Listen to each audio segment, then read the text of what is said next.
tayo ay nananawagan sa ating Panginoon, ibig sabihin na pwede tayong mag-pray. No? So mayroong tanong minsan, bakit hindi natin natanggap ang ating hinahangad sa ating puso o kaya ang nais ng ating puso? Dahil yan sa nakalimutan po natin, nakaligtaan natin na humingi sa ating hari ng mahari, sa Diyos ng Diyos at Panginoon ng Panginoon. Kaya makibigan, dapat huwag nating kalimutan ang prayer. At kalimutan natin ang word na stress dahil ang sagot yan ay ang prayer natin sa ating Panginoon. Alalahanin natin, pag inuna natin ang ating Panginoon at ang kanyang katuwiran, ang lahat ay idadagdag sa atin. So ibig yan sabihin mga kapatid, ng worries ay mawala na sa atin, yung takot ay mawala na sa atin, yung fear of the future, fear of the unknown ay mawala na yan. No? Kasi tayo mga kaibigan, So, yung isa sa mga mahirap sa atin ay pag makaranas tayo ng depression. No? So, dito sa depression, minsan, ang dahilan ng pala ng depression ay yung parang hindi natin rechannel yung ating isip. No? So, halimbawa nakaranas tayo na, kasi yung aking kaibigan, na ano siya, no? Na parang nag-invest siya ng 3 million.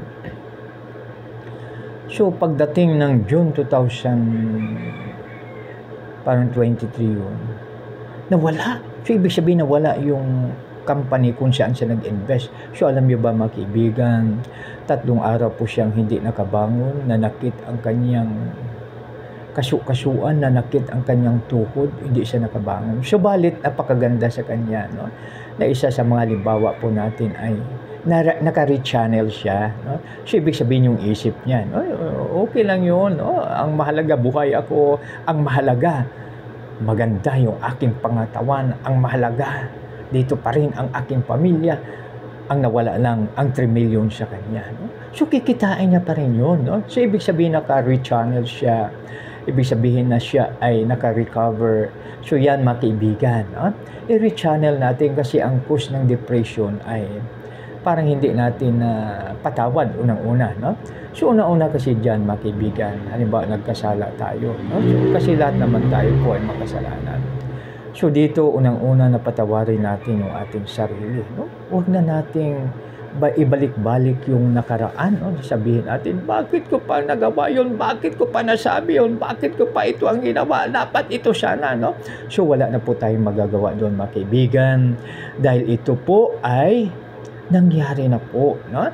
So, ang solution dyan, isa sa mga scriptural solution, mga kaibigan, nakasabi na all things work together for good. Nang lahat ay nangyari at nagkalakip-lakip para sa kabutihan. Ha? So, mga kaibigan, tulad yung kaibigan ko na yun na 3 araw na hindi siya nakabangon dahil doon. So, ibig sabihin, salamat siya dahil mayroon siyang asawang babae na mahal siya, no? Inaalagaan, no?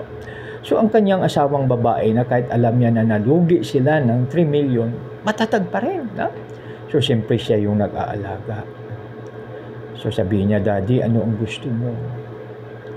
Ano ang gusto mo para makabangon ka na? So, hindi niya na sinisi, ikaw kasi, ganyan eh. So, yun, mga kaibigan, no? Kaya, ingat po tayo sabihin.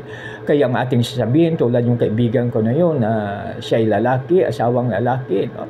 Hindi na siya sinisi ng kanyang misis na, ikaw kasi dati, ganyan eh. So, yan. So, ibig sabihin, instead na 3 araw siya makabangon, baka maging 6 kung sisihin pa. So, ibig sabihin, hindi sila nagsisihan.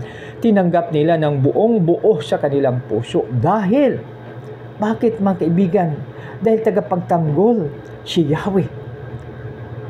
At pwede tayong manalangin sa Kanya. No? Kaya anuman mga kaibigan ang mangyari na hindi maganda. No? So ibig sabihin na nakapalungkot ng ating puso, nakapalungkot ng ating kaisipan, hayaan yan. No? Dahil mayroong tayong hari ng mahari, Diyos ng mga Diyos, Panginoon ng Panginoon, na pwede nating tawagan, pwede natin hingin ng reimbursement, pwede natin hingian ng tulong, pwede nating hingaan sa ano paman na mga balakid sa ating buhay o kaya ano paman na mga hindi maganda na nangyari sa ating buhay.